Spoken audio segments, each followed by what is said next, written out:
I just go like completely silent. For the rest of the I know, right? fucking- I know.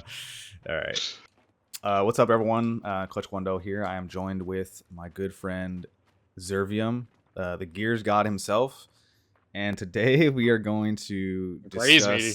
discuss.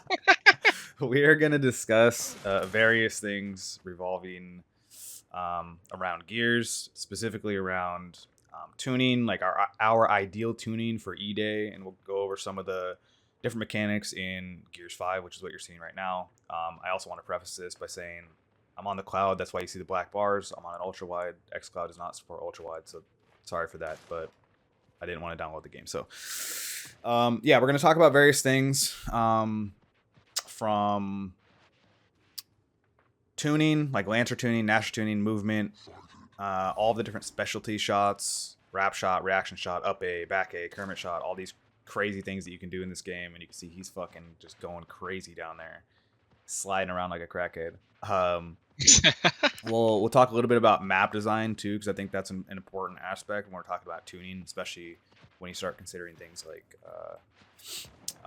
stopping power and whatnot, and Lancer tuning, obviously. So yeah, is there anything you wanna say before we get started? No, bro, I'm ready. Oh, he's ready. All right, so we'll start with Lancer tuning. So I guess I'll just start by asking you, like, what would be your ideal Lancer? I know it's a kind of contentious topic, right? Like, there are so many opinions on what the Lancer should be able to do, how strong it should be, how big the clip size should be, stopping power versus no stopping power. So I'm curious, like, what are your thoughts on that? I'll start by saying I can tell you exactly what I don't want it to be, which is I don't want it to be similar to the Gears 4 core tuning Lancer at all. Like, there's no reason that I should be able to, like, where you're at right now, I should be able to Lancer you down before you can even get close enough to use like your Gnasher. Like the core tuning for Gears 4 is absolutely fucking insane. Yep. Especially, I mean, the game was fast, but the stopping power with that was kind of insane. I think that the Gears 5 Lancer is in a really good place, other than the clip size. Clip size, I think, is kind of insane because, I mean, you could pre-fire before someone comes around a corner, and I mean, literally just keep fucking firing. Like, look how long we can shoot for, bro. That's insane. Yeah. And it doesn't take that many bullets to down somebody. That's true. Yeah, especially if you're hitting headshots too. I think there is a damage. You get a damage boost for hitting headshots. Yeah. And then you also, the problem gets a little bit worse too when you consider. Usually, it's not one person lancering, and especially when the game was 5v5, it was very, very bad in the very beginning. At least in Gears 5, right? Because in the beginning, I remember they had like the I think it was a rate of fire buff that you would get for hitting an active, which I think they took out. So you could have entire teams lancering with the buff they get from actives with this giant clip, and you couldn't do anything basically. And I don't remember if the game had stock power or not in the beginning, but yeah, I completely agree with that. I think Go ahead, sorry. No, I was gonna say stopping power. Like, imagine like right now this Lancer with any kind of stopping power on it would be, I mean, it'd be kind of, I mean, broken. I mean, really broken. Yeah. Like. Yeah, that's true. And I guess before we get into stopping power, one thing I'll say about the Lancer is it has to be a support weapon first. I think as soon as it starts extending into the space where you can be 100% successful by just using your Lancer, in terms of like I'm winning fights with a support weapon, I think that's the wrong approach. And yeah, you can see this bro shooting out of his ass. But yeah, I mean, you have if you go back and play Gears 3, or even, well, actually Gears 3 is probably a bad example, but Gears 2, the stopping power in that game was pretty insane. So if you got caught by a Lancer, you basically couldn't move. And that led to a situation where you could actually start winning lots of fights just with your Lancer, which is actually kind of crazy. I don't think, like I said, I think the Lancer needs to be, like, it has to be a support weapon. But I think there also has to be, it has to be effective in certain situations. Like I think if like I'm okay with the Lancer being strong if you have multiple people using it in an effective way. Like you have teammates who are utilizing crosses and getting good angles. And I think if if you're getting caught by 2 Lancers and getting down super quickly, I don't think that's a bad thing, because to me that's a signal that their coordination is that's just good teamwork. Good teamwork. And it's better than the decision that you made that put you in the position that you were in to get Lancered like that in the first place. And maybe it's not that simple, because maps are, if the map is designed poorly, then you can do very, very weird things. Actually, we were just talking about. Oh yeah, show them that. Lancer spots, right? Where you can do stuff like this where you can barely see the dude's head shoot into the spawn, basically. So if you can do stuff like that and exploit certain aspects of the map, then it becomes a problem. But I think that kind of extends beyond Lancer balancing, right? That's more of a map. Oh my god. That's I'm just looking at you bounce. Yeah, it's more of like that's more of a map thing for sure. So I was thinking if we should talk about actives now or later. Maybe we'll just talk about that later, because I think it's maybe a more grand discussion. Yeah, it's just the overall, just the overall weapons. Yeah. So I think if the Lancer is if it's a support weapon, completely fine. I think if there's stopping power, that is fine, depending on various things. Like movement is one thing that's really important if we're talking about stopping power, which we'll get into in a little bit. So yeah, I think Lancer's relatively straightforward. I think the clip size, like you mentioned, needs to be smaller. But then maybe just like a quarter smaller. It doesn't have to be super shortened. I'm not asking it to be like an SMG size clip, but just But then it's it's interesting, because these balancing things are not. It's never that simple, right? It's like, oh, just reduce the ammo count. But then if you reduce the ammo count, then you have to consider, okay, do we make this thing stronger, right? Because you have a smaller clip, but it's still really weak. Then you might be in a situation where now the gun feels sort of useless. But maybe that's also the sort of thing where now it encourages more of the team fire aspect of using the Lancer, as opposed to I'm using this as a means to just play the game and win fights. I think those are 2 different things. And I think the latter point is, definitely not something we should have. But I get too, you want to cater to the casuals a little bit and give them ways to succeed in the game. So yeah, it's an interesting balancing act that has to happen. Because you make it too strong, then you put it in the hands of a good team. Now it just feels really, really terrible if you're playing solo and playing against a stack. Or even if you're playing a stack versus a stack, it can feel terrible if it's too strong. Yeah, people can abuse it. But say if the other team is coordinated and your team's not as coordinated. I mean, I guess that's also goes into. I mean, if a team. I guess if your team's just not playing as well, I guess it's easily punishable. Yep. Anyways, but. Okay, I think that's enough on the Lancer. So moving on, Gnasher Tuning.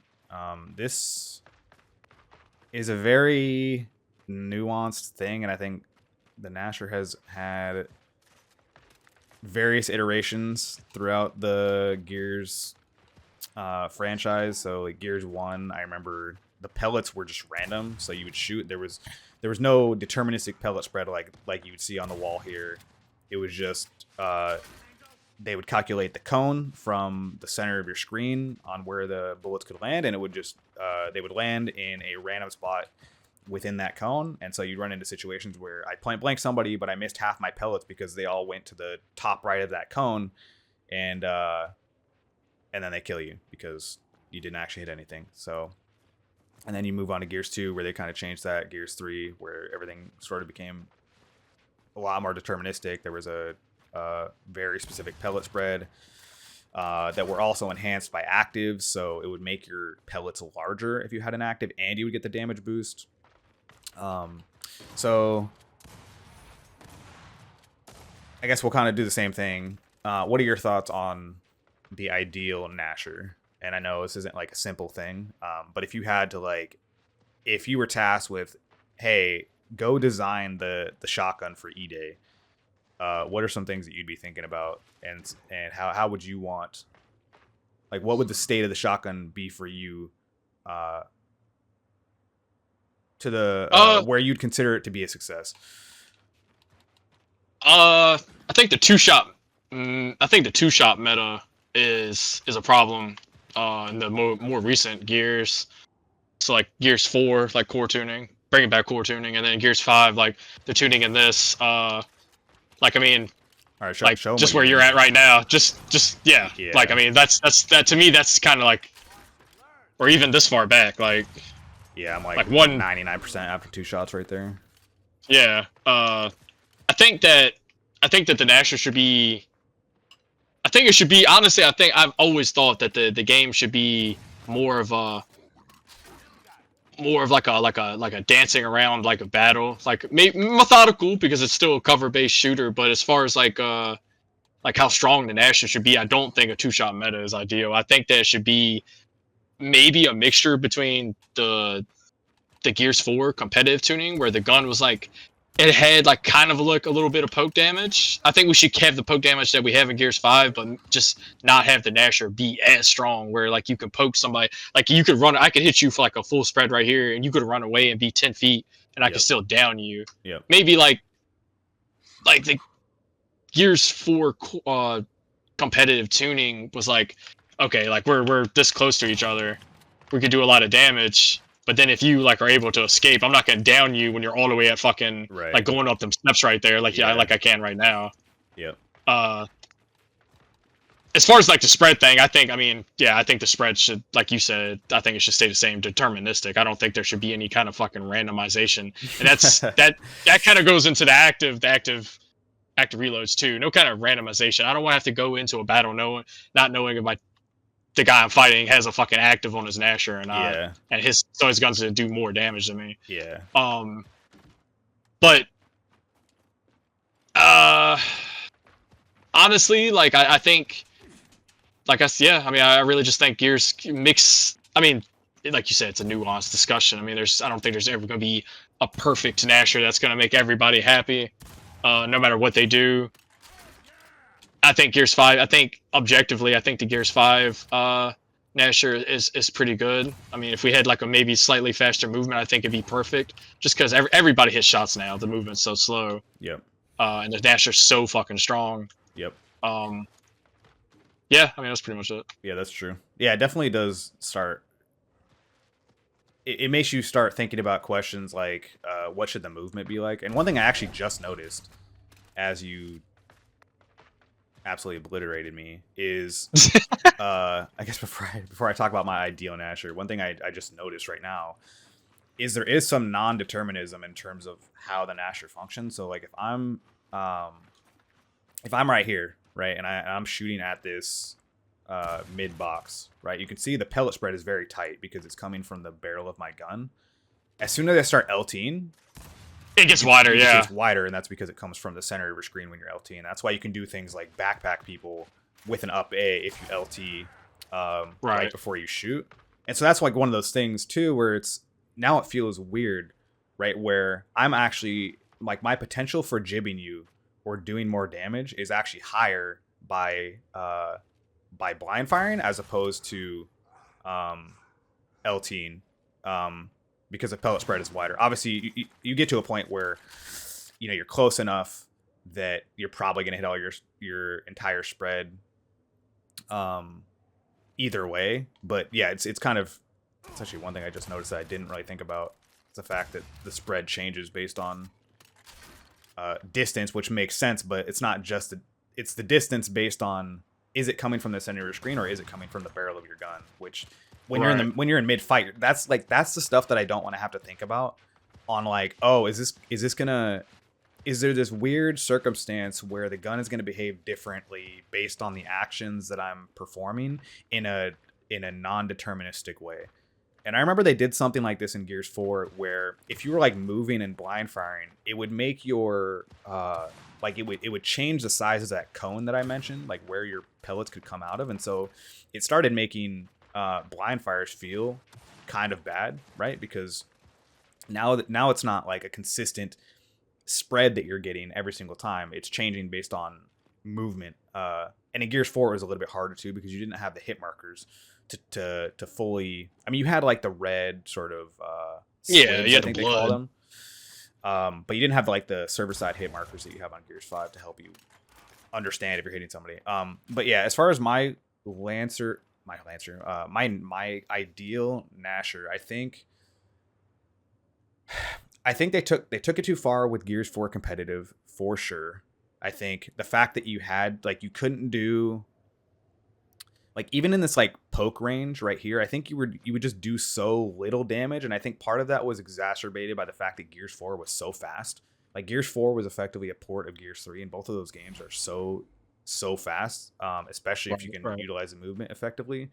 And so when you have the tuning where you're basically shooting marshmallows, it just doesn't feel good, right? Because they're moving at light speed, you're hitting half your spread or less than half your spread because they're moving so fast, and even those pellets are doing so little damage that it just makes it feel bad. I think that's a little bit too far, and again, like that's also a movement discussion too. Is how does this change based on how fast the game is? In Gears 5's case, I think the Gnasher actually ended up in. I think the Gears 5 Gnasher is actually the best Gnasher that we've ever had in terms of consistency. The problems that I think it has are kind of what you described.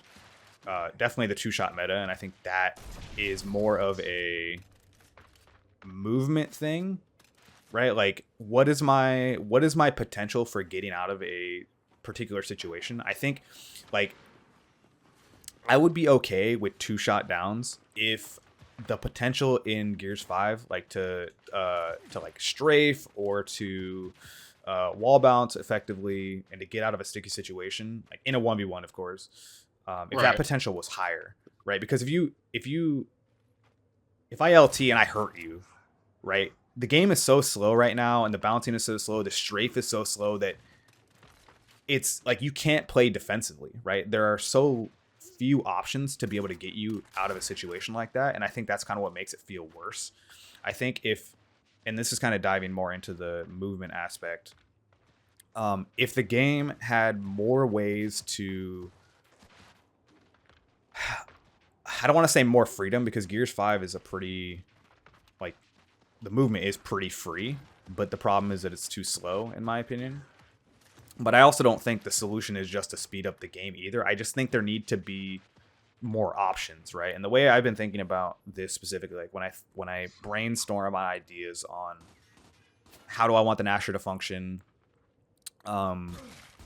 how strong should it be, should two-shot down versus no two-shot down, 99-1 versus one-shot down, stuff like that. I've been thinking about, and maybe this is more about like Gears as a whole, but like I've been thinking about the whole multiplayer experience comes down to survivability, right? Like in any given moment, your potential to stay alive is like there's a spectrum or a you can think of it like a meter that goes up or down based on the situation that you're in. So right now we'd be even, right? Like my potential is even with yours. We're in an even scenario. If you LT and brick me, then my potential has now gone down. My survivability has now gone down. And I think giving people more options to, like when your survivability is low, when that potential is low, giving people the options to even the score, if you will, I think will make the game feel more fun and make the balancing, especially with the shotgun, feel more fun. And that's what makes those tense for moments. outplays. Exactly. And that's the next thing too, is it allows for those tense moments. If you think about something like Rainbow Six or Counter-Strike or Valorant, when your potential to stay alive is low, like you're in a 1v5, you're likely going to die, but those are the things that make the game exciting. The thing that sucks the excitement out of something like Gears 5 is especially in like a 2v1, if you get hit with one good shot, you're basically dead. Like, you might as well just give up at that moment, because chances are, if those players are decent, you're not going to survive that fight. So yeah, I think honestly, I would not be mad if they took Gears 5's shotgun and just put it in E-Day, and then if you gave more movement options, I think it would actually feel pretty good, because the Gnasher, in my opinion, is actually a pretty decent spot. I agree. So yeah, I guess I'll piggyback on that. We've been talking about movement a little bit. So like, what are your thoughts on movement? What would you like to see, and then how does that tie into balancing specifically with the Gnasher? I'll start with saying that I know a lot of people hate a lot of things Gears 5 did with the movement, primarily how accessible it is, because they feel like the skill gap has been like shortened with how easy like movement is. Yeah. And I mean, I agree to like a certain extent, but I still think to move and use your shot like or use your aim like wisely, and not just like be a little freak that's zooming around the map, bouncing around the map, and not really playing like smart, like, because you still, I mean, at the end of the day, it's still a cover-based shooter. You can move around the map and do all kinds of like crazy movement-based shots, but still not making smart plays. Utilizing your movement, right? Like, I think that the accessibility options should be in E-Day. So I just wanted to bring that up, like single stick and how people, like, what kind of inputs people want to use, or like defaulting it, like all those kind of things. I think they should stay. I mean, people have been able to play alternate and all these other different things for years. I mean, there's no reason not to have these other options in the game for other people. I mean, you never know what kind of person might be playing. I mean, I think single stick was great to add for people that are handicapped and stuff to be able to enjoy the game. But as far as movement goes, I think that I personally prefer the game to be a little bit faster, but I do enjoy Gears 5's current tuning. I'm not gonna lie and say it's not a fun tuning to play on, because it does force you to play a little bit more, in my opinion, methodical, and think about like what the next like thing you're gonna do, instead of like something like Gears 3, where if you are absolute like movement god, you can kind of just fly around the map and kind of get away with a lot of crazy shit. If you're not playing like, you know, a stack that's absolutely crossing, like super cross heavy. I'd like to see, I don't know, I would say I'd like to see like the airback A's and all that like kind of stuff like back in the game, but at the same time I can acknowledge that all that kind of stuff was kind of broken, like being able to fly around the map and airback A and all that insane shit that you were able to do prior to the current tuning. But I like the idea of people having a million different play styles. So, and I feel like the faster the movement is, the more it allows, because like I guess it kind of goes back to like how strong, like what the Gnasher tuning is as well. But if the tuning is faster, like you can strafe. Right now you can't really strafe. Like, I mean, you could, like, you can, but most likely if the person's accurate, if you're playing against a good player, strafing most likely isn't going to work. Like the strafing side to side, like you're not going to get away with it. And I mean, a big part of Gears 5 right now is shot retention. So like sometimes like a lot of times like playing against other good players, holding your shot is super important. So letting them maybe take the first shot, maybe they hit you for 84, you eat the shot. Like when I say eat the shot, I don't mean like it's a bad part of the game that like every Gears has it, right? But you know that you're going to eat the shot, depending if you know the give distance, you play the game enough, you know what the give distance is for the Gnasher. You eat the shot, and then you're able to outplay them. I mean,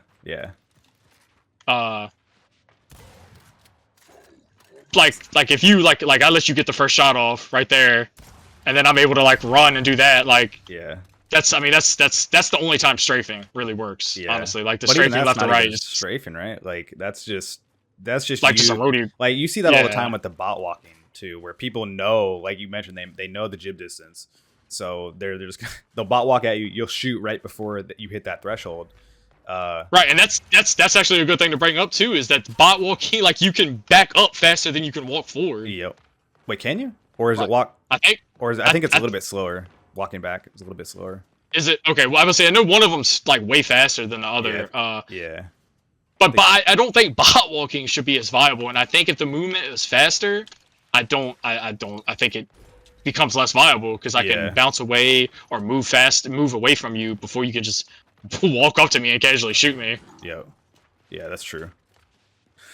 So we've talked a little bit about like, so I feel like whenever people talk about movement, it's always like, should it be faster or should it be slower? And for me, I think to me, it's important, absolutely, and I think you bring up a lot of good points. But for me, I think with that, like if we limit the conversation to just like if we're designing the game and we're just limiting our scope to just should it be faster or should it be slower, I think we fall into the same trap that we saw in Gears 4 and Gears 3, where if you speed it up, now that has effects on the rest of the game that maybe were unintended. And so like the way that I've been thinking about this like movement specifically is, I think I kind of already touched on it. It's just like, can we give people more options to outplay people? And Gears 5 actually does this to a degree, like being able to slide backwards, that you couldn't do that in other games. Being able to, I don't know. I mean, even yeah, I feel like sliding backwards is probably the main one. I know which I do like. Yeah, I do enjoy the sliding backwards. I think it's fun. But then you get into issues with the airback A, where I think I talked about this in my video, where I can brick you and slide backwards at the same time, and now I'm out of range and you're completely hurt. And it goes back to the whole discussion on two-shot meta. It's just not really a fair fight in that situation, and it's not always because of good positioning, right? Like I think some people you can easily just like spam inputs and try to slide backwards in any scenario and hit your shot and slide backwards. So it's not always like the most skillful of things. But like going back to the conversation around movement, I think yeah, strafing absolutely has to be more viable. I almost wonder like what would the game feel like if I could almost like weave left and right. I'm trying to think of any game that sort of does this. Or even just making the roadie strafe more viable. Like the problem with Gears 5 is you can't like see how slow this is, and then the recovery time that it takes to get back and shoot is actually kind of high. And obviously I'm on a controller, so feels a little bit weird, but the roadie's kind of slow, right? So even if I roadie strafe, it's really, really hard to make somebody miss. And I think part of that goes back to the discussion of, is the game too slow? So maybe making the roadie strafe more viable, or even just making the vanilla strafe more viable, right? Maybe just making the strafe a little bit faster, as opposed to like making sliding faster, for example. Trying to think of like what are some other movement options. Another one that I could think of is like sliding on your knees, like Fortnite style. I think could be interesting. Because again, it's just another option to make people miss, and it adds some verticality to the way that fights play out, right? So instead of like in the same way that cover adds verticality, right? Like when I slide into a waist high cover, it changes the height of my center of mass, right? So like my chest is lower, and that's generally where we're going to do the most damage. And so kind of in that same vein, it's like, what would it be like if I could combine roadie strafing? Like if I could, for example, like roadie strafe to the left and then slide on my knees, and then chain that slide into like the knee slide into a wall bounce, into a roadie strafe, into another knee slide, and like putting those things together, what would that be like? In terms of the ability to outplay people, I think it would actually add a lot. Just adding an extra dimension, kind of the same way that like adding the mantle actually added some versatility to the way the cover fights play out. It's just adding an extra dimension and changing the way that people think about how they take certain fights. So I think maybe knee slide would be interesting. What would proning look like in Gears 5? I could only imagine like Secret Mans would go absolutely insane. That'd be insane. Just blowing dudes' legs off. But honestly, like I feel like why not, right? I think if you balance something like that, like if someone's on the floor proned and you're able to sort of sniff them out and you know they're there, they're already in a huge they're in a disadvantageous position, right? Because they're on the floor. And I think like what if you could drop shot? So we're talking about proning. That naturally leads to a discussion about, can you drop shot? What does a drop shot look like in Gears? Like, could you imagine? Or even like diving? But we kind of already have that with the roll. But the problem with the roll is like it puts you back in the upright position, right? Or you can chain it into a roadie. But what if I could dive and go prone? And you see this in games like Battlefield and Call of Duty. But again, just like adding these extra movement options that just let you do more, instead of we're just going to make all the same actions that we've ever had in Gears. We're going to either make them faster or slower, and we're not going to give you anything new to play with. I think it just limits the gameplay by a lot, in my opinion. Honestly, I never even thought about adding like you said, like kind of like a Fortnite style like crouch slide or something like that. Yeah. I almost feel like maybe something like that could be like still like you slide into the wall, but I don't know, like maybe it could be like faster, but it has like a cooldown or something. I don't know. Mm-hmm. It's like I don't know. That's something cool I never really thought about, to be honest. Yeah, I think for me it's just about getting new things into the game that actually kind of fit. Like they kind of went balls to the wall with like freedom of movement in Gears 5 in terms of what you could do and what you could pull off. But it was all within the scope of existing mechanics, right? Being able to slide backwards was just an extension of wall bouncing, right? They just made it so you could slide behind you. Right. It like none of these things were brand new. I feel like that's one thing that Gears is missing too, is actual brand new mechanics, especially in the movement department. Like, when was the last time we had something interesting in terms of movement that was actually brand new, aside from sliding backwards? I can't think of a single thing. So I think a more free-form strafe would be cool.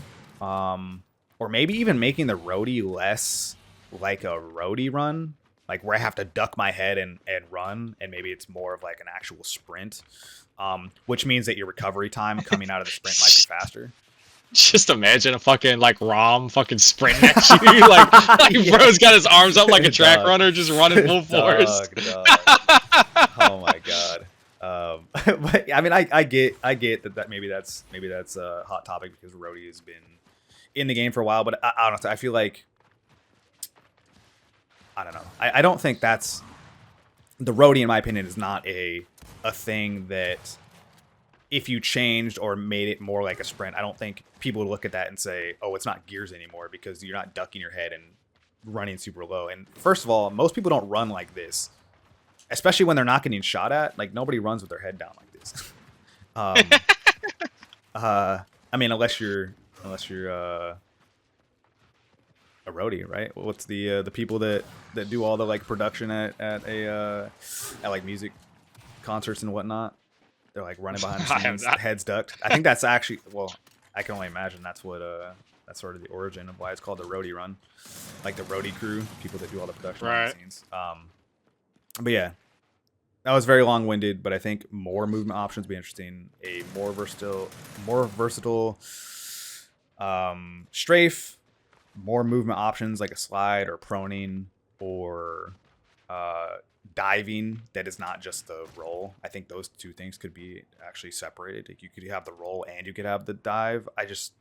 I think back. I think the games like Black Ops 6 where they actually took they took the movement system and they expanded on it. Like I can sprint backwards, I can sprint side to side, I can dive, I can do 360 prone to supine, and it just feels really good. And I can imagine they took the freedom, the philosophy they have with Gears 5 movement, where it is more free, and they just added more mechanics on that. I can only imagine just how good that would feel, especially ties back into the Gnasher conversation that we're having, where now you can have a Gnasher that two shot downs people, but you have a lot more options to be able to get around that. And maybe in most cases, now people aren't getting 2-shot downs because you have more of an ability to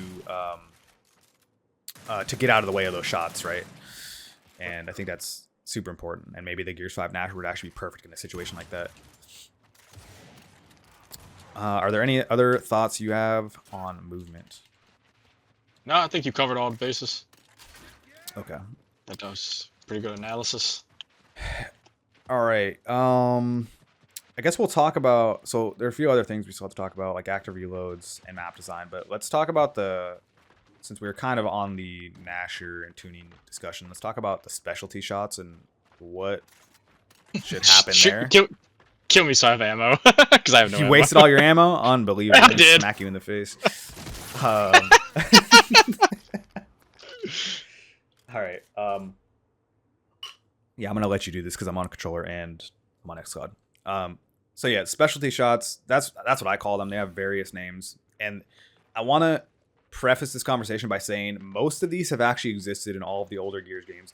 The difference is that they were a lot harder to pull off because of controller sensitivity. For example, you couldn't turn your screen nearly as fast, so you couldn't do reaction shots or a lot of these things super effectively. And the games back then were Gears 1 and 2 were slower, right? Especially Gears 2. That game was really, really slow. So you didn't really see these back in the day. And they didn't become really prevalent until Gears 4 and 5, I would say. People were doing reaction shots of Gears 3. Like I've been going back and watching some old competitive Gears 3 matches, and they were doing reaction shots, but it wasn't a staple of like it was or like it is in Gears 4 and 5. If you've ever watched Gears 5 competitive, not nearly as effective either. Yeah, they do this shit all the time. Okay, so let's start with the airback A. So what the airback A is, and I talked about this in my previous video, is when you're sliding into cover, you can cancel your slide and shoot at the same time. And you can see that's what he's doing right here. So if I'm on this piece of cover, I see him sliding in, he can cancel a slide, get out of take a little less damage while I'm shooting him because he's moving backwards, and I take a full spread. I think it also, the same way the up A kind of increases the give distance a little bit, I think the airback A does the same thing. Yeah, I think so, because it's out of the barrel of your gun. It's interesting the way these mechanics work. It feels very like, the problem that I have with the airback A is it just feels unfair. You mentioned it almost feels like it increases the jib distance, right? And so as someone who's fighting against that, he looks further away than his gun actually is, and so sometimes you'll get one-shotted or even bricked like that, where it feels like I shouldn't be. It doesn't seem that close, but you're still getting absolutely slammed by a full spread of Gnasher. And this kind of goes back to the whole Gnasher tuning conversation. But yeah, it doesn't feel like a fair mechanic. And this goes back into the movement discussion. Like, what are my options to get out of the way of something? They tuned it a little bit. I remember it used to be a lot more egregious. They added a little bit of a delay. Yeah, I mean, before the tuning was slowed down too, it was a little insane. Yeah. I will say I like it as an option to a firefight, and the only reason I say that is because like now, like a lot of people go for up A's now. I mean, it's kind of a mindless a mindless tactic. In my opinion, up A's are so common. But I mean, a pretty common thing is people like slide from a mile away to try to up A you, and like as you're sliding, people will just wait for you to get close enough to the cover, and so many people can't really do a air back A now because of the delay. Mm-hmm. It's just kind of a hard thing to pull off. People will just wait for you right before you hit the cover. They'll just give you because they'll just peak just enough to give you. Air back A kind of like minimizes that, where like you could still play aggressive and get a shot off against somebody that's just not pushing a fight. Yep. Yeah, that's true. That's a good point. Actually, I never thought about how that relates to countering up A's. I mean, up A's that is basically the epitome of this game right now, and that and wrap shots. But up A's are so common that, like you said, a lot of times people will just head down, and because there's no stopping power, and they can just sort of run through shots. If I'm sitting on this corner, if I don't hold my shot, and I know you're coming at this corner, I'm probably dead if you up A me. So yeah, I think that is potentially a good counter to both up A's, but also to people who are sitting on corners like this. Yeah. I think it's a good counter to Secret Mans too, especially if you know they're there and they don't know that you know they're there. Yeah, that's true. I don't have too many problems with the air back A. I think it's fine right now. It does feel a little unfair sometimes, but compared to the other shit you can do in this game, it's actually not that bad. Yeah. Speaking of bad shit that you can do in this game, the reaction shot and inverse reaction shot. So he'll demonstrate. So the reaction shot is effectively just an up A, but you turn your camera and you can shoot in any direction. So you can see that he's running away as he's shooting me. Or he's shooting the floor. Almost. Or I can be completely behind him. And so you can do stuff like that. Shoot behind him, get one shots. And my opinion on this is I don't think you should be able to do that. I think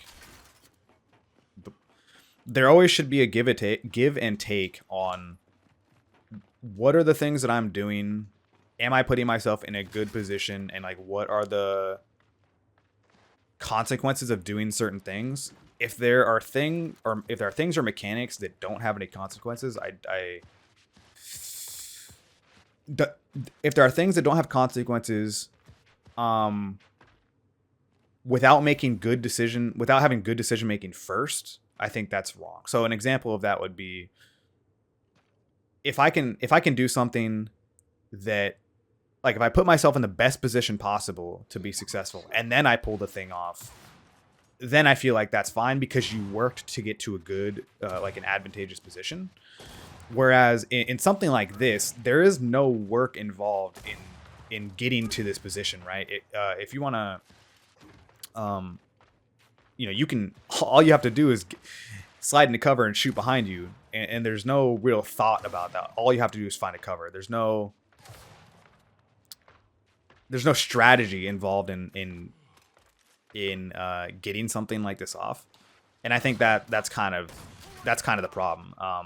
Like a better example on something that would be useful, where you put yourself in a good position and you're able to capitalize on that, would be like utilizing wall bouncing to get out of the way of someone's shot, like either close the distance or get away to take less damage, or use it to close the distance to get closer and get that one shot. But you have to like make that decision to either get in close and get to that one shot. You have to analyze, okay, where is the cover? What would be the best position for me to put myself in to get close to them based on the cover that's available to me?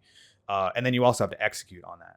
Whereas in this, it's really just as simple as find a piece of cover, slide and shoot behind me based on where the enemy is. And there are no consequences to that, especially when you consider the fact that you're running away and I'm going to do less damage to you because you're moving away from me. Right. And you can still hit full spreads completely behind you on someone you can't really see. So that's kind of where I sit on this topic. I mean, I agree. I get what you're saying. I definitely agree to an extent. I mean, I guess I'm kind of on the side of it is kind of, I guess, kind of OP, but at the same time, like, I feel like if you are letting somebody get so close that they're able to do it, either you are missing shots or I don't know. I I play a lot of ranked, and I just it's viable sometimes, but it's not something that's like I think so OP that it's something that really even needs to be thought about being nerfed. At least not the inverse reaction shot. So we showed the regular reaction shot. I showed the inverse.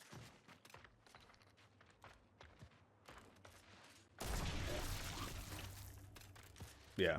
And then you can also do, there's also an extension of this where you could cover slot, or you could cover slip the other side of the cover and still shoot me, right? So if you were to up A around the left side of the cover, you could still shoot around the right side. So on this side. So you can up A around this side, right, and still shoot me even though I'm on your right. What are you talking about, like So if you up A going like on this side of the cover where I am, if you up A this way, you can still shoot me when I'm here. Yeah, you're talking about that. Yeah, exactly. So that might even be more overpowered, right? Where now you're hitting shots, and now you have the advantage of having cover. Whereas if I'm like behind you, for example, you're running away, at least I can still do damage. Right. So yeah, I mean, yeah, I definitely, yeah, I get what you're saying. And to be honest, like, this is one of those things too where it doesn't actually happen super often. Most people are not doing inverse reaction shots like this. So yeah, I think and there's always the case of the person that's attempting the inverse reaction shot missing it too, because I mean you do have to turn the camera all the way around you to hit the shot, and I mean if the person that they're aiming at is actually moving, it could be a shot that can easily be, I guess, I'm not gonna say dodged. I mean, I guess dodged would be the right word, man. The problem I have is that, yeah, you have to hit your shot, and there's some level of skill with that. I completely agree on that point. But you don't give anything up by doing this, right? You don't. Right. You are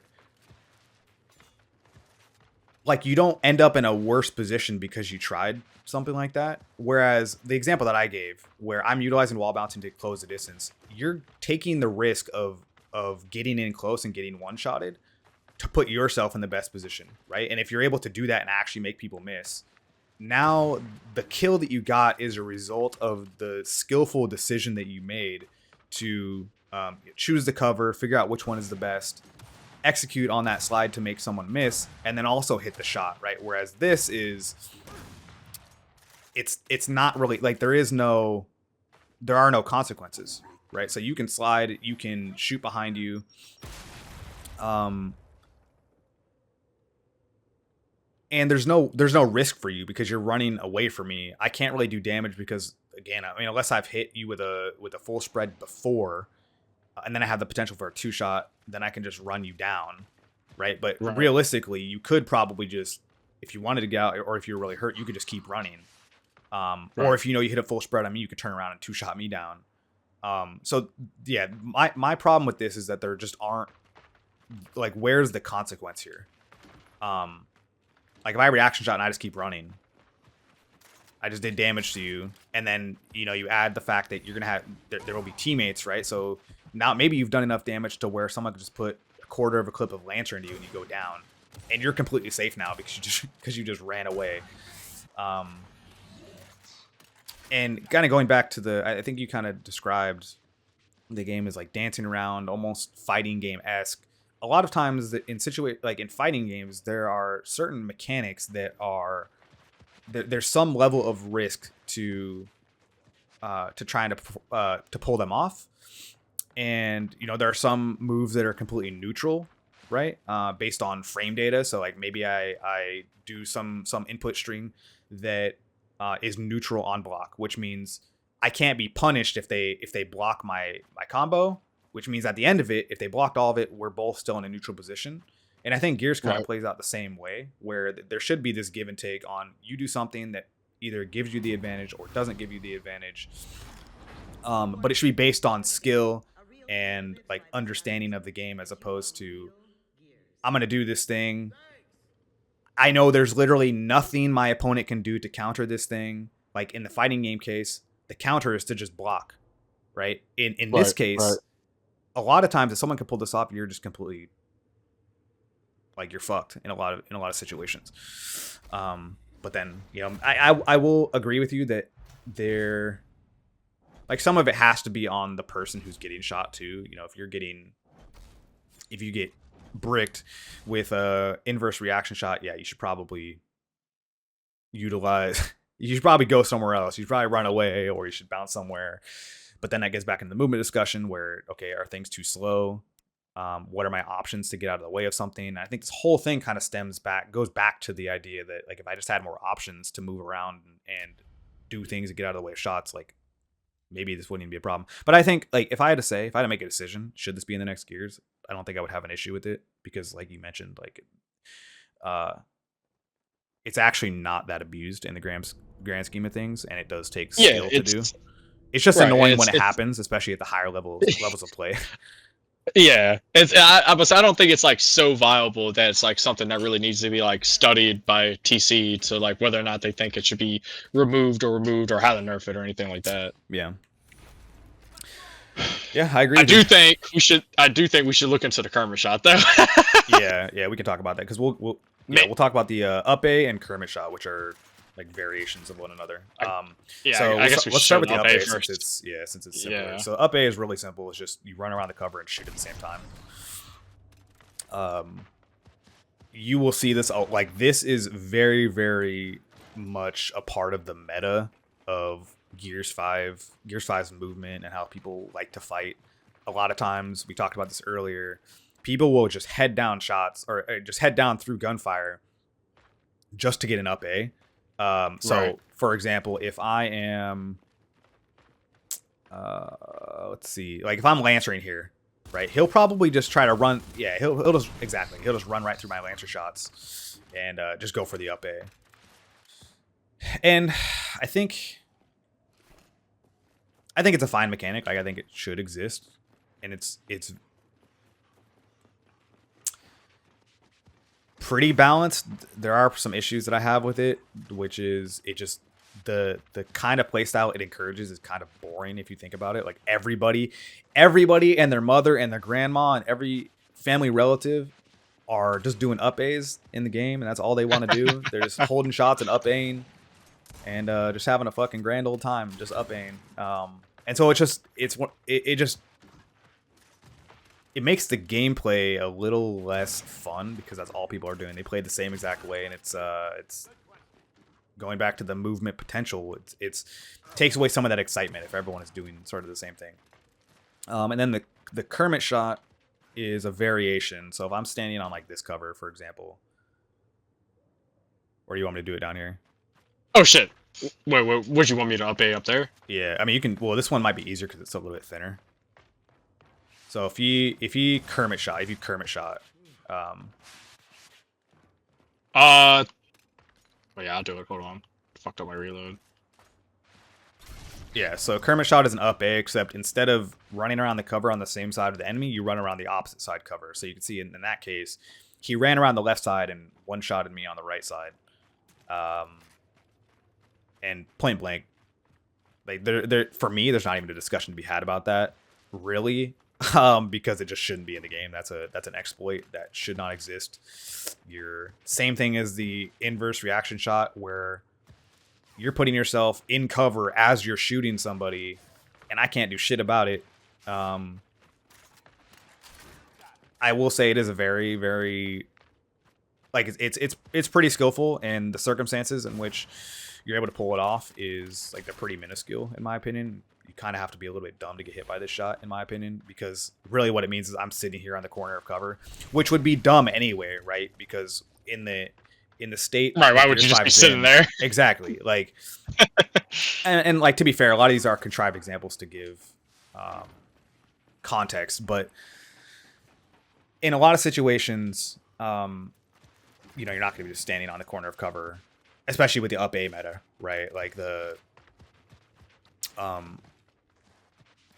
because everyone wants to up A, this is a death sentence. Like, this is bad news for you if you're ever if you're playing against anybody that knows Gears 5 or Gears in general. You're asking to die playing corners like that, unless you're secret manning, which is just corner camping effectively. Yeah, it's gonna be a bad day. It's pretty dumb, but again, I think that the Kermit shot kind of just a little bit too far. I think it's exploit. What are your thoughts on up A and Kermit shot? I mean, I like you said, everybody and their fucking mother does the up A. I think it is a very boring way to play, but at the same time, it still manages to me to be successful to pull it off when you're playing against good players. Because you some kind of way manage to outplay them enough to actually pull off up A. Up A playing against like people who aren't like just mediocre players or amateur players or maybe people that are even new at the game. Up A's aren't like aren't exciting to pull off. I mean, it's an easy shot to pull off. I don't like if you get killed by the up A, you probably deserved to get killed by the up A. It's not something that like you see it coming from a mile away usually. Like you know that you're about to get up A if when it happens. It's not. Yeah.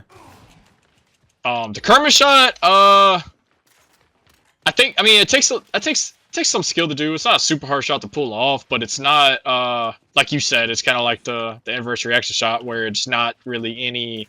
In my opinion, I think the Kermit shot is significantly worse than an inverse reaction shot because there's no negative to it at all. At least the inverse, you have to get close for the give. The Kermit shot, you were literally putting yourself on the other side of the cover, away from any danger. Like, So, I wouldn't say that the Kermit shot necessarily is. I kind of feel like it's still a shot that I don't think needs to really be studied by TC to like be nerfed or removed or anything like that because it's still not a super viable shot. I mean, in my opinion, it's still kind of like the up A. Whereas if you get Kermit shotted, like you kind of deserved it, in my opinion.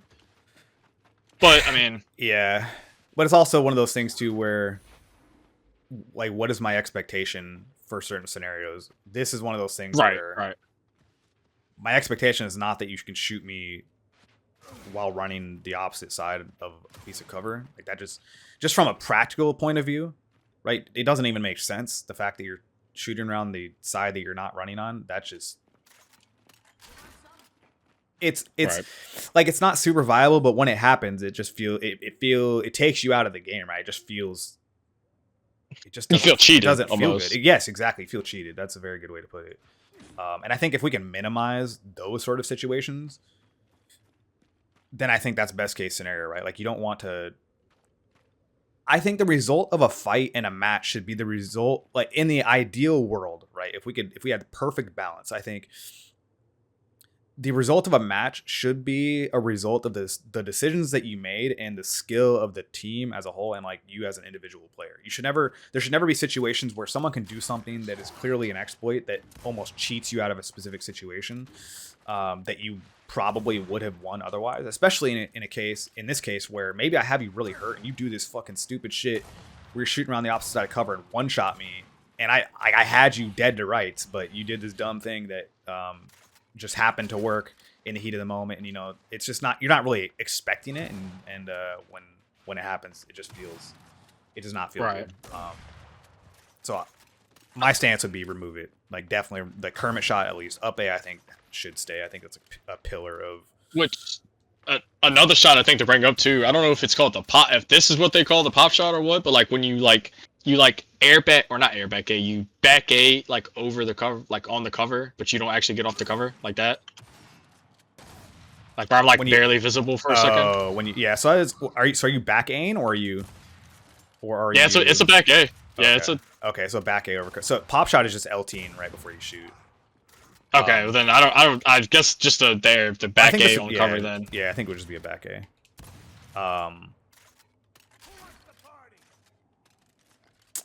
Yeah, this is also one that feels kind of shitty too. Back A's in general are, if you really think about it, they're kind of bullshit.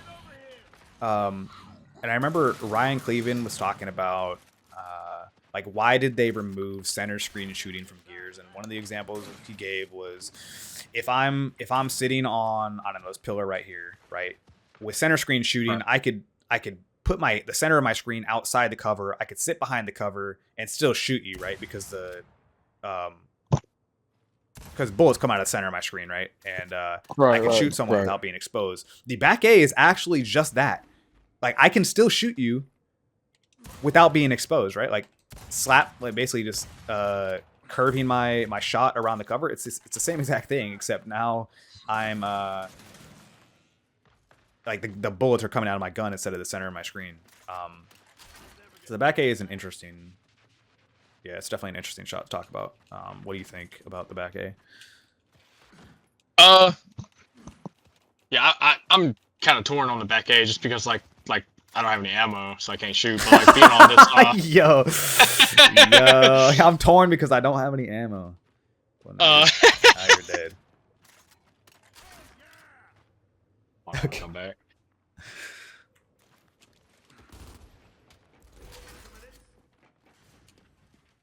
Like at least, I mean, I guess you're visible for like a split second, like so yeah, like me being another. I can't do shit to like you though. Yeah, exactly. Like you hit me for like maybe a pellet right there. Like it's to me that's kind of like an OP shot. But at the same time, I mean, I don't know. I guess you could cover the distance before I could, like, unless I already had you like super hurt. Yeah. Yeah, I think over cover like that is, I mean, even that is pretty crazy. Like the blind fires over cover just by themselves are pretty strong. Yeah. I think the back A kind of falls into that category that you mentioned earlier, where if you get back A'd, you kind of deserved it. But it does feel a little bit weird in cases like this where we're fighting on either side of the cover. Like, bro, I can't even see you do that. You're not even coming out of cover. Your bullets are just flying through the fucking piece of cover. Like that doesn't really jive with me. Obviously, if I'm on this cover and you're just pushing the corner of it like an idiot, now my options are up AU or back AU. And if you're doing that, yeah, you probably just don't understand. And typically, like, back A's don't actually happen too often against good players, in my opinion, because they're not at all. Yeah, because they're not. They don't push like that. You know, they're either going to bounce wide. Yeah, honestly, you either bounce wide or strafe wide. They're never gonna push at a corner like that. You will see that though with newer players where they just don't know what's happening. They see you around the cover like, oh, I'm gonna go and try to shotgun him, and then they just get back aid, and it happens all the time. But yeah, good players, that doesn't really happen. But yeah, maybe part of the conversation definitely is how do we make this feel good for people that are actually good at the game and not feel like you got cheated. So back aim over the cover like that without actually specifically over the cover without having to expose yourself feels not great in my opinion.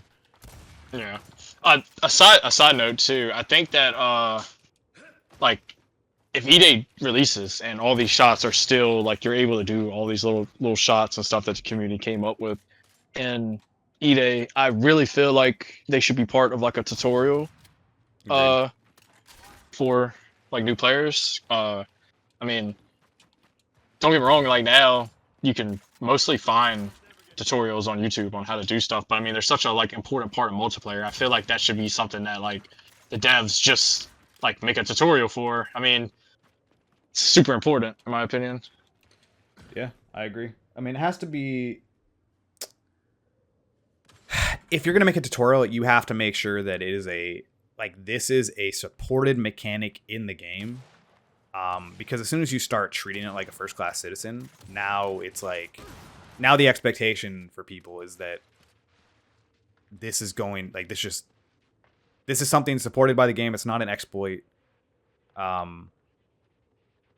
yeah, I completely agree, and it would definitely help with newer players too, specifically because when you get up aid or back aid or rap shotted, stuff like that, it, as a new player, you're like, I don't even know what the fuck just happened. Right. And that's not a new thing. You know, any newer player who's playing a game that's relatively new for them, there are always going to be new mechanics that they're not familiar with, and they're always going to ask questions like that. But I think the idea is to like minimize the confusion when something happens. But yeah, I completely agree. But I think if they're going to do that, they have to be very, very specific on these are the things that we want as a core part of the multiplayer experience, and then refine those mechanics to make them feel good and not like an exploit, like the Kermit shot, for example. Right. So speaking of shots that are fucked up, the wrap shot is absolutely busted, and the wrap shot needs to be nerfed, in my opinion. That's the long and short of it, honestly. So if we demonstrate, wrap shot is exactly what it sounds like. Is you up A and then you also wrap your shot around the entire cover like that, which is fucking insane. Bro, what's that movie where they bend their shots and is that what is this? Wanted? It's Wanted. Yeah, I think so. Yeah. And I mean, this is a relatively thin cover. But you can also do it on the thicker covers too. I know they nerfed it a little bit. Get on the cover, the big cover near that one. I'll see if I can do it. I'm not like super good at wrapping. So I don't know if I can do it. Which cover? This one right here. Oh yeah. Yeah, oh, like yeah. Bro. That's crazy. People. I've been wrapped by people on the cover at the top near Clock Tower, the sad pieces. I've been wrapped by people on that. Like I don't even know how people do that. It's crazy. Insane. And that's I know for a fact that's been there since at least Gears 4. Yep. Another thing you can do too is sometimes it's not just a one shot. So if you wrap around the right side of this cover, and I'm sitting like over here, other side. So this one might be a little bit too thick, but what can happen if you are able to time it right? You can actually get your shot all the way around specific covers like this and do a lot of damage without actually one-shotting. I wonder if there's like a better... I'm thinking of one on Regency where it's like a thinner... So if you have a single piece of cover like this, it's a little bit thinner and a little bit longer. I could be on the opposite end of this cover. He could wrap around this side, for example, and do tons of damage or down me if I'm already hurt, which is crazy. Right. Yeah, I think the wrap shot is pretty overpowered in my opinion. And oh yeah, you're also, never a lot of covers in this game you're just not safe on. Yeah. Yep. Defeats the purpose of cover, in my opinion. I'm sitting here and you're just pulling off some fucking voodoo, John Wick, fucking David Blaine magic bullshit, wrapping your shots around the cover. I can't do shit about it. I mean, other than the one counter is, I think, a back A, but it's also really hard to time, right? Yeah. Ping discrepancy, kind of. Yeah, that too. Kind of throw that out the window. I mean, let's see if I can actually do it. Like, if you wrap me on, which side are you gonna wrap on? I'll wrap on my right side. All right. But see, that in that case, I'm only able to do that because I knew it was coming. I knew it was coming, and You're also on damn near a 1 ping compared to my 80 as well. Yeah, that's true. So you can counter it with the back A, but it's also it goes back to the point around, does it feel like an exploit, and do I feel cheated out of the game? And a lot of times the answer to that is yes, because I'm utilizing cover, and that's a core pillar of the game, but I'm being punished for it because someone's able to do some crazy shit by wrapping their shot all the way around. So what do you think? Like, what are the balancing options with that in terms of viability of the wrap shot? Do they remove it? Honestly, I don't have a good answer for that because they nerfed it in Gears 5, and it's still a lot of people still can do it really well. So I'm really not sure. I mean, yeah, but it only got a nerf on the big cover, right? Yeah, I mean, I just don't know how you stop somebody from being able to do that, because as long as they can up A, you can still wrap. So I don't, like, unless you somehow manage to prevent people from up Aing, Because that's all it is, right? It's just like it's literally a up A around the cover. Like, yeah, I think it's the orientation of your gun, right? So the reason why you can do it is because the barrel of your gun is in front of you and is actually pointing at the cover that you're pointing in the direction of the corner that you're wrapping on. right. So I think you could. Let me see. You can reaction. Oh my god, I just flopped. So when you reaction shot, you can do it without LTing, right? And the Yes. So yeah, it all comes down to. See, but then I was thinking. So the wrap is possible because your gun is pointed at the corner, right? And so maybe a mitigation to that is just don't allow the gun to turn in that direction on the corner of a cover like that, but you can still up A. So maybe just limit that, like the degrees of freedom around like the angle your gun points when you're doing an up A. So if you restricted it, for example, so instead of allowing my gun to point at this cover, if it was a little more restrictive where, okay, now I can only point to like right here, then I would basically miss my wrap shot every single time, but I could still technically up A, right, within a specific like a specific range in terms of like how far my camera is turned. And that would also mitigate things like the reaction shot, like the inverse reaction shot, because now it's you're restricting like where the bullets can come out of, but then it's still kind of a problem too, because if you LT, now the bullets come out of the center of your screen, and if you can turn your screen fast enough to look behind you or look at the corner of the cover, now you have the same exact problem where but maybe that's part of the balancing. Like maybe it does make it a lot harder to be able to wrap because you have to LT at the same time instead of just blindly running around shooting because your gun is pointed at the corner and then running away. Maybe having LT, like, does it feel harder to you if you were to test it out right now? Does it feel harder to you to try to wrap shot with an LT as opposed to a blind fire? Actually, let's do it on a thinner.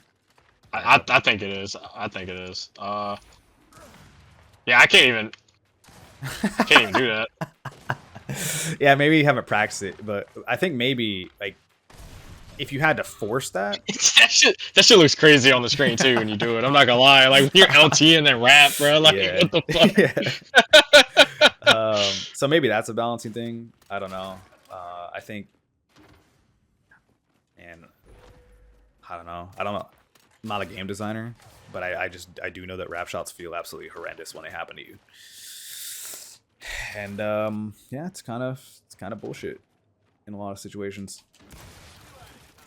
Yeah, I don't think I have really an answer other than anything is possible. If they wanted to remove the wrap shot, they absolutely could.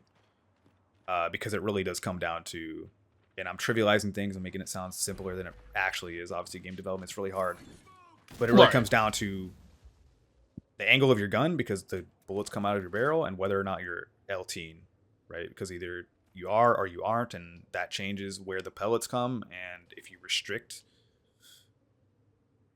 certain things based on the scenario, so if I'm cover slipping, I think that's what it's called, or if I'm running around a cover, then you might restrict certain freedom with where you're going to be able to point, stuff like that. So if they wanted to, they could absolutely find a way. I'm 100% confident in that. And he jumped over the cover like an idiot. I made him waste his shot. Yo. So yeah, I think the wrap shot should probably we joke here. Be balanced. I think the wrap shot should be balanced, or just make it harder. Like make these. The thing is, a lot of these mechanics too, like the inverse reaction shot. Well, Kermit shot is actually an exploit. I think that should go. But wrap shot, I think if you made these things,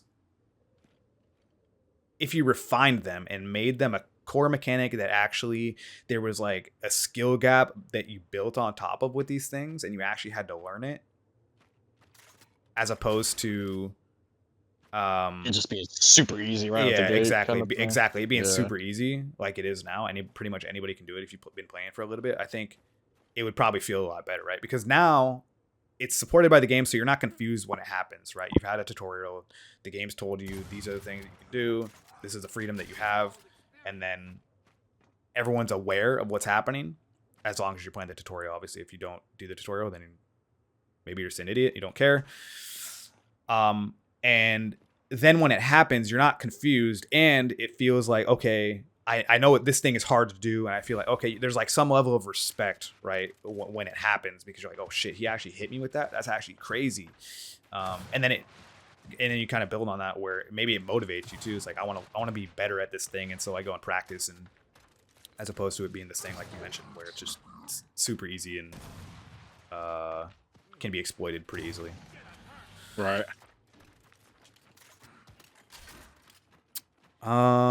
Any other thoughts on these? Did we talk about all the shots? I think so. We talked about wrap shot, reaction shot, up A, back A, Kermit shot, air back A. Are there any other ones? I think that covers it. I can't think of anything else, and if I can't think of anything else after like 200 days on this game, I don't know. So yeah, I think those are the main ones for sure. Okay, the last, I guess there'll be two more topics. There's the like map design, like ideas on map design, how that relates to like movement and tuning, and then I'd just be curious to get your thoughts on if there were things that you really wanted in E-Day, or predictions that you have for E-Day. I'd love to hear those. I'll probably have this uploaded before the showcase, and so I mean, I'd imagine they'll show something there, but we'll see. So we'll go over this next one, which is ideal map design. What do you think? Obviously, we're not game designers. We're kind of just people that have played a ton of Gears, and we understand what works and what doesn't, what feels good, right. What doesn't. I mean, I know I've been playing since Gears 1. I've seen it all the crazy shit that's happened in these games, like fucking being able to backpack people, shooting people behind you, which that was like, if you think about it, that was like the OG reaction shot, kind of shooting people behind you. You had like the remote chainsaw glitch, skydiving. You had fucking smoke ragdolls in Gears 2 on that those laggy connections. Gears 3, everything was shooting nukes. Gears 4 was basically Gears 3, and then Gears 5, you have all these crazy shots we talked about, which also existed in the other games, but they're way easier to do now. So, with all that said, what do you think, if you had to pick just some like main ideas on what makes a map good in the context of Gears and tuning and movement, what do you think those things are? I think that, like, I mean, just thinking about like really good fucking maps, like I think some of my favorite maps in this game, Asylum, Regency, Ritual, games that are maps that kind of can force close fights, but also reward smart setups, like for like crossing, like, so it's not like something like, not like, I mean, I know this map's not even in this game, but like a map where Raven Down, where it's pretty much just like a Gnasher only map, almost like exclusively. Yeah. Like, I like a map that rewards somebody for being good with, or being smart with every weapon, smart setup, smart positioning. Preferably not a map that has like a positioning, like a high point where it's like kind of OP. Yeah, like Training Grounds. Yeah, that's exactly what I was about to bring up. Training Grounds and Mercy. Worse, probably. Yeah, Mercy's insane because you can pretty much see the whole entire map except for the two side hills, and I mean it's like effective crossing on those areas. But like Asylum, for example, like the high point at Snipe, it's good, but is it OP? No, not at all. I mean, even when you have the Snipe, I don't think it's like OP. Or Ritual. I mean, Ritual has kind of a high point. Boom. It's not. I mean, it's not really like a high point, I guess, but it's a little like higher or whatever. And it's like an effective crossing point, but it's not like super OP. I think it's important for the verticality on a map to not be overbearing. Yeah. If someone has that positioning. Yep. But I really enjoy like a map like Ritual though that does have that verticality, but also has like all these like little like I guess corridors, all these little like lanes that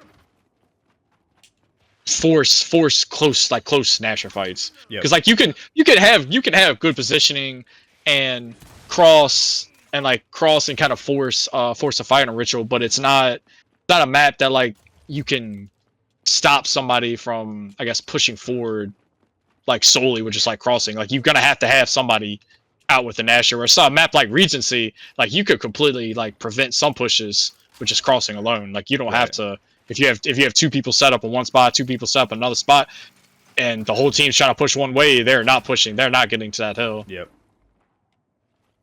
Like Foundation, right? Yeah, exactly. Like the hills over here on Shock. Yes. One of the worst hills on any map. Yep. Yeah, in any gears. You basically have to rotate 30 seconds early on this shit. Most of your team, like what, 3 people, 3 out of 4, someone holds a hill, other 3 rotate super early because if you don't get this one, you're losing 60 seconds. Right, and you're not, and unless the enemy team is just playing that hill really stupid, you're not breaking that hill, that setup. Yeah, it's very true. Mercy, I think the common thing for sure is how much visibility do you have? What are the how much impact do you have to like what is your impact on the rest of the match based on your positioning? In the case of, and I'm not talking about like what's my ability to make a Gnasher play in one of these lanes, right? I think it's more so what you mentioned. If there's verticality, if you have too much impact based on some high ground, right? Like even not this. I mean, this map has some of it, right? The hill that's in the center. If you take this spot, you'll see most people on this hill. You have at least one person up top who's crossing, which is smart, right? But you can see in the case of Foundation, there is this limited. You're limited to just this one hill, and you really can only shoot people right here and on the side right here. And there are four different options, or basically 2 options, right, to where you can get 4 options to get to this point, and 2 options to like actually push the fight. So the 4 options would be, I can either come from down there on that side, come from down there on that side, come from left side over here, or come from this side. And then the 2 options are, you have this funnel with these covers here that get you to this point. And so there are plenty of options for people to go and contest this point, and it feels fair, right? Because you can work for a position like this, and it's strong.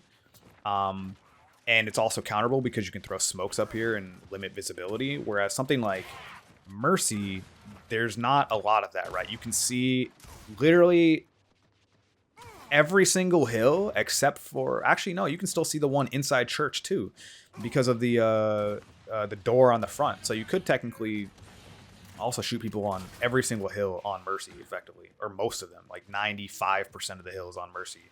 You can see by just taking high ground on opposite of torque and nades, which is bad in my opinion, because then it leads to a situation where, especially in something like execution, if you take that position, you're almost guaranteed a win for that round, which,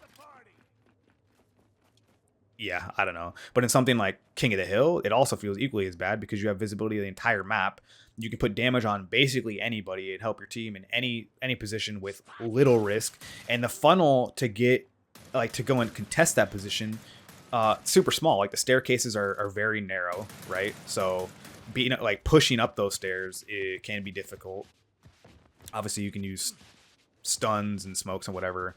A lot of times you have to push more than one person to get that person to get that guy out of there. But now that's 2 people that are not fighting on the hill, and so you're giving up a disadvantage on the objective, which just to get this person off this one piece of the map that can see basically everything.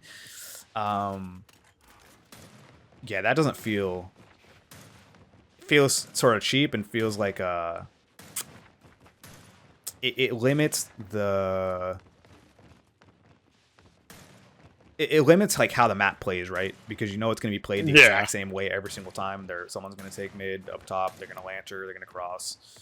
They're going to help you control power weapons from that position. Whereas something like Foundation, and this map is far from perfect. Obviously, the hill over there is horrendous to fight against. But if we just take this one example here, it's like this feels good because the options to contest are good. Limited visibility, doesn't see the entire map. So yeah, I definitely think the verticality is for sure an important piece. Here's the thing about this map too, just a little side note, is they had like a better spot to put the hill. I don't know why they put it right here. Yeah, that's a good point. I don't know. That would be way more fair. I mean, I guess the one thing I could think of is the spawn is right there. But like the hill's like never gonna start right here. It's always gonna start somewhere in like middle map, right? Yeah, so it's like. True. But imagine it might be a little bit more egregious if you think about it, because if you don't block spawns, or if you're blocking spawns and your team is always just spawning back here, and they overtake the hill, but you still have someone blocking spawns back there, and it's so open. But you could spawn here. You could literally spawn here. There's a spawn right here. Yeah, that's true. But typically, if the hill is already taken, or there are enemies there, you're not going to spawn right there, right? Whereas this spawn point goes way into the back. So like just imagine like a scenario where if the spawns are fucked, you're getting crossed by people who are spawning right here, who also have spawn protection, and you can't do shit. I mean, you can take cover, but now you're not getting points. Or you could smoke it out and still try to get points, but they're probably just going to head down because they know they have 5 seconds of spawn protection. I definitely still agree. I think this is a far better spot than back here, because at least you have options to push and contest. I don't know. I didn't make the maps. No.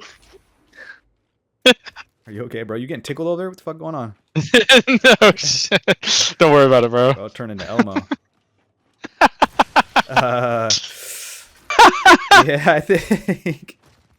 Oh my god. Yeah.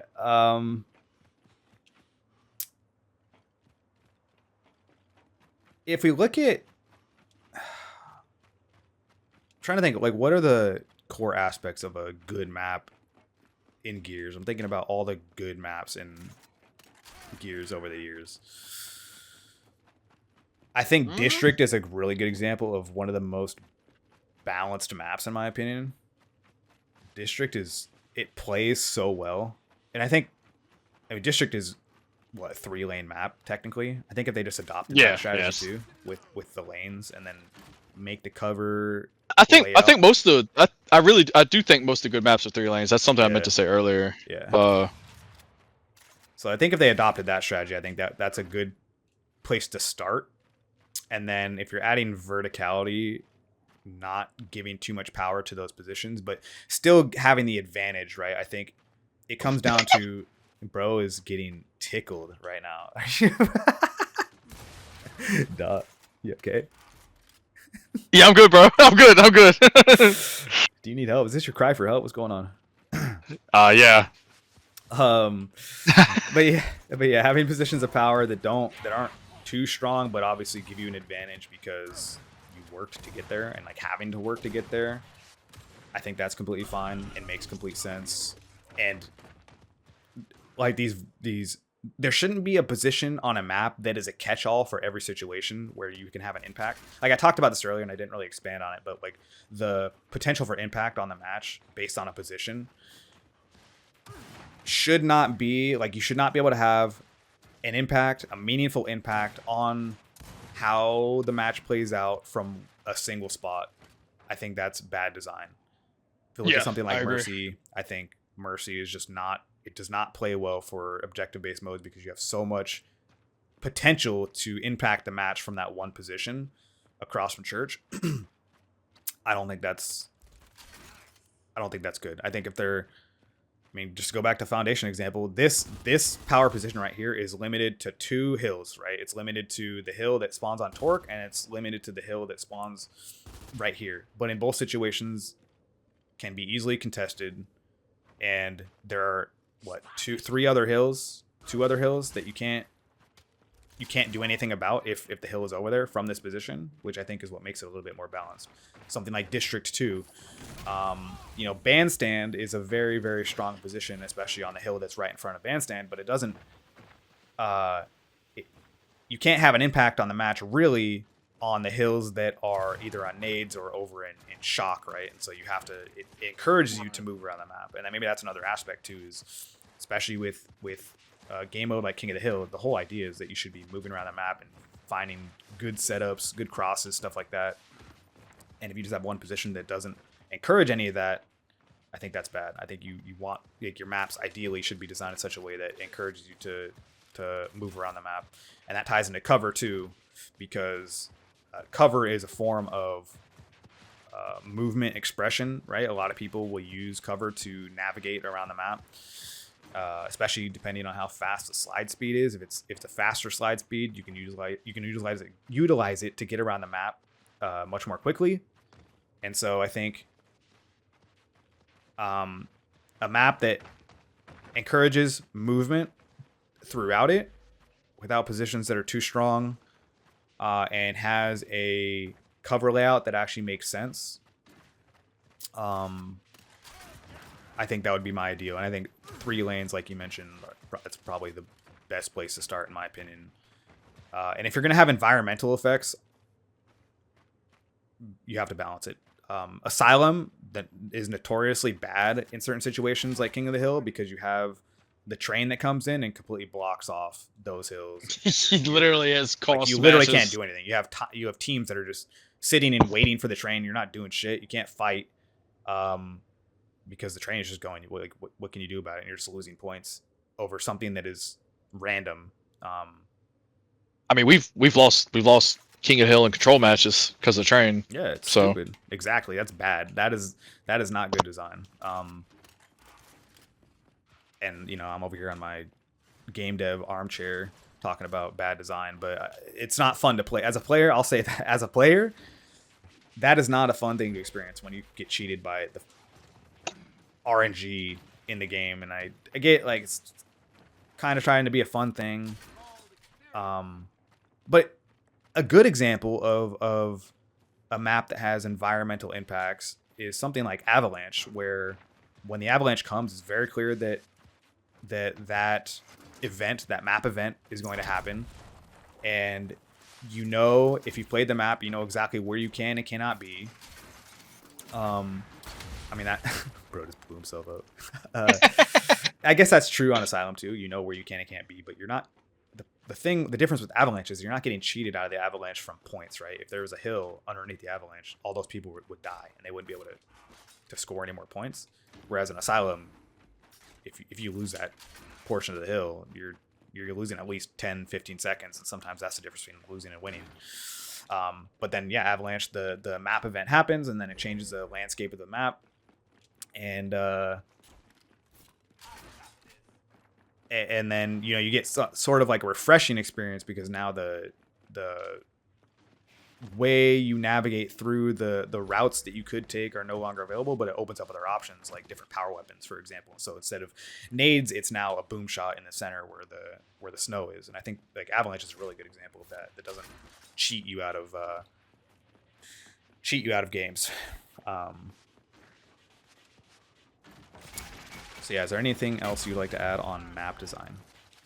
No, I think we covered most good points for maps, honestly. Okay. We've been going and rambling for like an hour and a half. So damn, it's been that long. I know, a lot of things to talk about. So the last thing we'll talk about is like what is your perfect Gears game? If you had to just boil it down, I know it's not that simple, but if someone asked you, hey, what would make Gears E-Day perfect for you? And we're not talking about campaign, we're talking about specifically PvP here, because I think we both play mostly PvP. Obviously, we're not out here grinding Horde. But if someone asked you, what would make E-Day perfect for you? Like, what would that experience look like to make it a game where you look at and say, yeah, this is the best Gears game that's ever been made in the franchise history? What are What are some things that you would call out as part of that? I mean, as far as like something like atmosphere goes, like I know like everybody wants the campaign to be dark and gritty, right? But I want that to be in the multiplayer too. Like I want the maps to be not dark to where people literally can hide in corners and stuff like that, but I want the maps to be dark, gritty. I want there to be like, you know, fucking like look at like Asylum's kind of a dark and kind of gritty map. I mean, it's fucking literally like on an asylum. Mm-hmm. But I want, and I mean, I'm thinking like E-Day. They're going back to like going back to the beginning. Everything started. I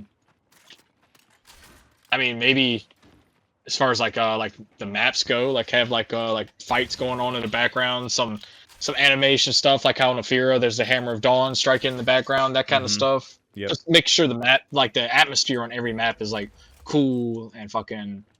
It feels like you're fighting like in the middle of like an actual like part of like Gears of War like history almost. Yeah, definitely.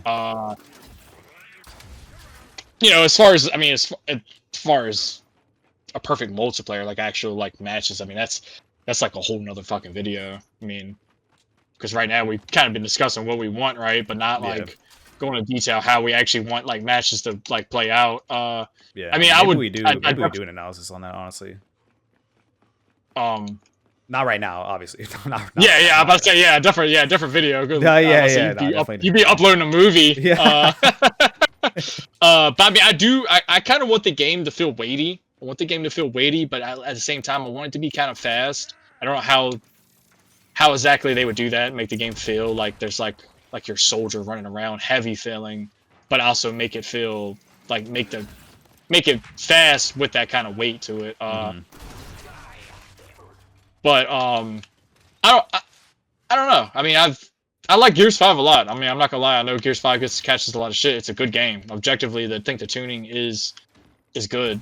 I think it's the best we've ever had, for sure. Yeah. So, I mean, you give me like a really dark, gritty version of something like this current tuning. Give me this. Make it a little bit faster. Give me some new weapons. Give me something maybe. Give me some like maybe another utility grenade that might like shake up like how the game's played. Let me start with different weapons. I mean, obviously make the tuning fair with the different weapons.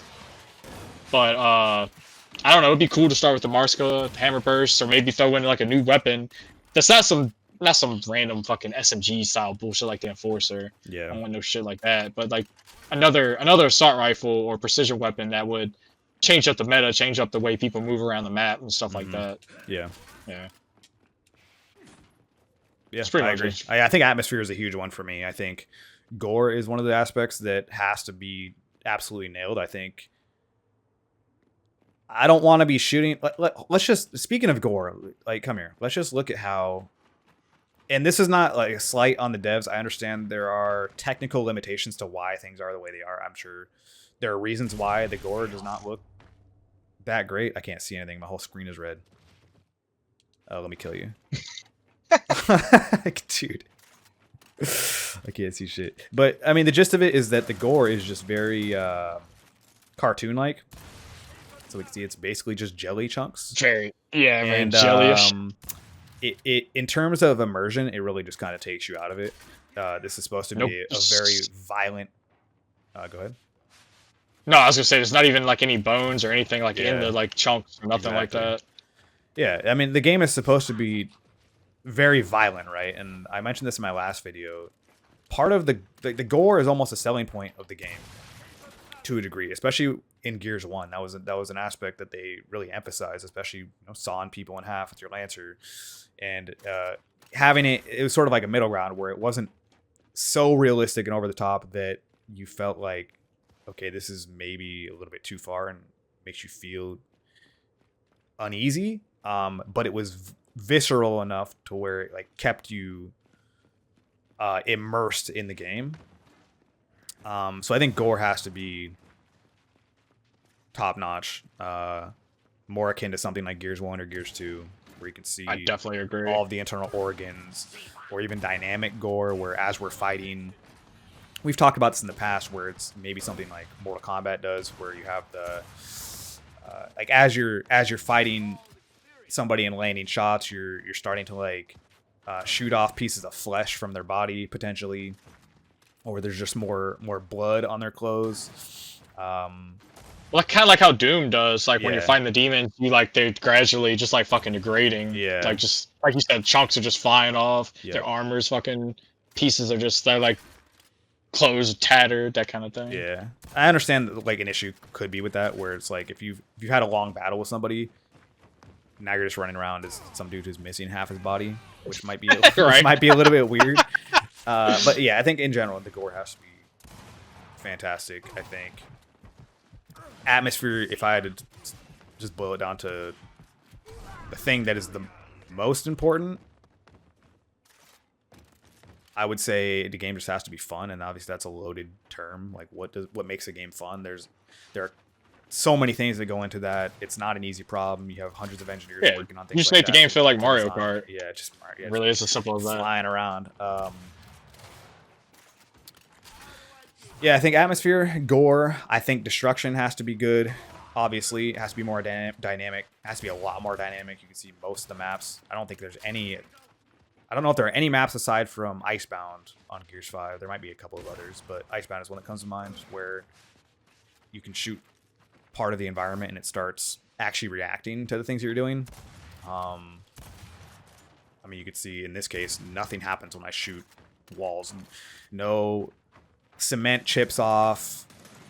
There's no debris. There's hardly any smoke. And if we're talking like about fans don't a even battlefield, exactly. Like if we're talking about like a battlefield where you're supposed to feel immersed in that, it takes you out when nothing reacts to anything that you're doing. Even as something simple as somebody flinching when you shoot them, right? It doesn't, if stuff like that is not like, see, you barely even flinch when I'm shooting you in the face. Like you just kind of, yeah, it's whatever. It's whatever. He's just shooting me in the face, no big deal. So yeah, stuff like that. Destruction has to be good. It just increases the immersion, makes the game feel better, makes the maps feel a lot more dynamic, and that has implications on gameplay. Imagine how many more options and how different it would feel where cover is dynamically destructible. And now you're thinking about not just what cover can I use to fight somebody, but can I even use this cover because it's being destroyed, or I'm sitting on a piece of cover and somebody's chipping off the edges of it, and now I'm exposed all of a sudden and I have to be able to move around the map. And so it's this extra layer of gameplay that I have to think about when I'm fighting people, and might make the game feel a little bit better. And then I always talk about this. I think the last one is next game has to innovate. There have to be new things that they introduce. We talked about movement mechanics. You talked about weapons, which is a good one to mention. I don't want another Gears 5. I want something that's going to feel different. I want more potential to outplay people. I don't want the same exact setup that we have with Gears 5, where the roadie is the exact same. Oh, you have wall canceling, which we didn't really talk about.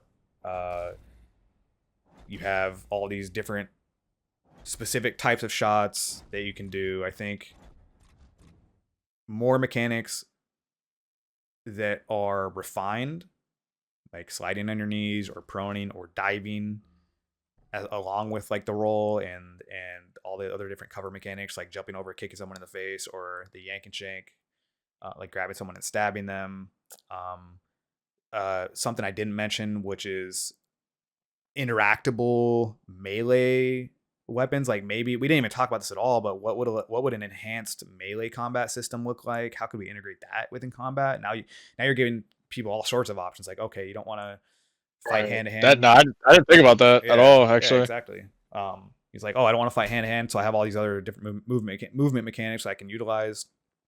But maybe there are things, and they have this in the E-Day trailer, where he grabs a TV, smacks him over the head with it. Could you imagine, like in multiplayer, where there are these things within the environment that you could potentially use to your advantage? So instead of like a smoke, or not smoke, like a stun, imagine a situation where like I I time it just right to where I grab this item off of a shelf or something from the environment and hit the enemy with it and stun them. And then I can get off. I can do more damage. I can get a one shot off. That sounds like a 2-piece, but maybe it's one of those things where the timing has to be. The timing, you have to time it perfectly, so it's not just so easy to do.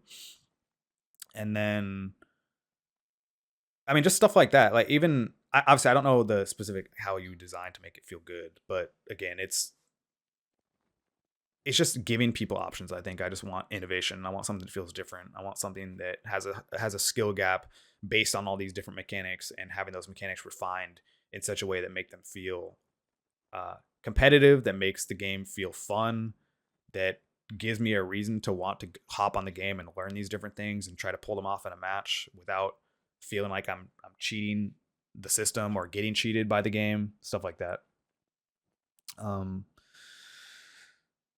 Yeah, I think that's what I would focus on for sure. Yeah, is there anything else I think we covered on your mind? pretty much. I think we covered pretty much like every base we possibly could have, at least for this video. Oh my god. Yeah, that was a lot. And obviously there are way more things we could talk about. I think we kind of scratched the surface on a lot of these things. I think we should definitely do a follow-up at some point talking about just like multiplayer and the perfect. I think a follow-up. Go ahead. I think a good follow-up would be for when they actually show like maybe some gameplay for E-Day. Yeah, like we could kind of like like actually dive into like what we saw, or maybe even like if we get to play a beta at some point, like kind of talking about how things felt and compared to what like we said in this video. Yeah, definitely. We should definitely do that. I think it will be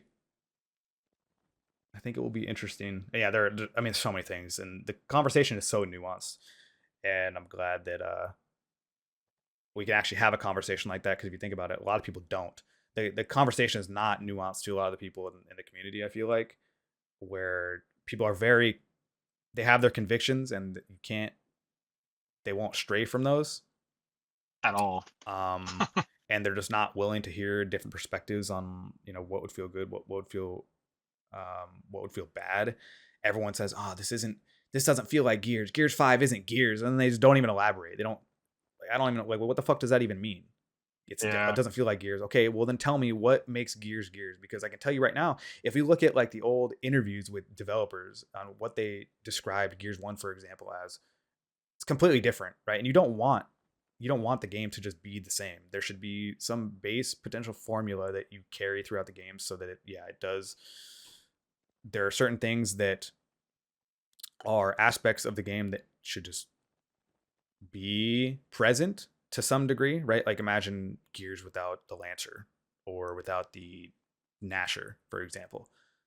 Those things like that are, or even wall bouncing in general, sliding mechanics, stuff like that.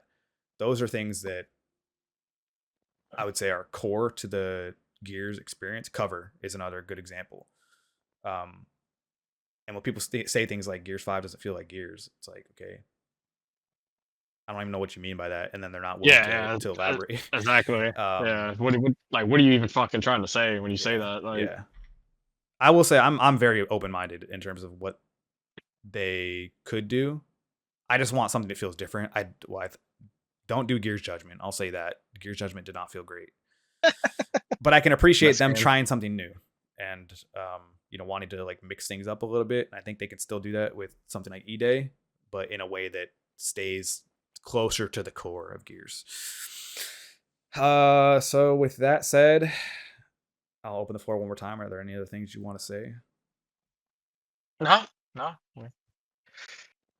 We're good till we see some actual gameplay for the next game. Let's go. Yeah, got about a week, so excited to see about that. We could probably do another follow up. Hopefully, if they show gameplay, who knows? And you never know too. Like if the gameplay is campaign only, like how much can we extract from that? Wall balancing, for example. I don't think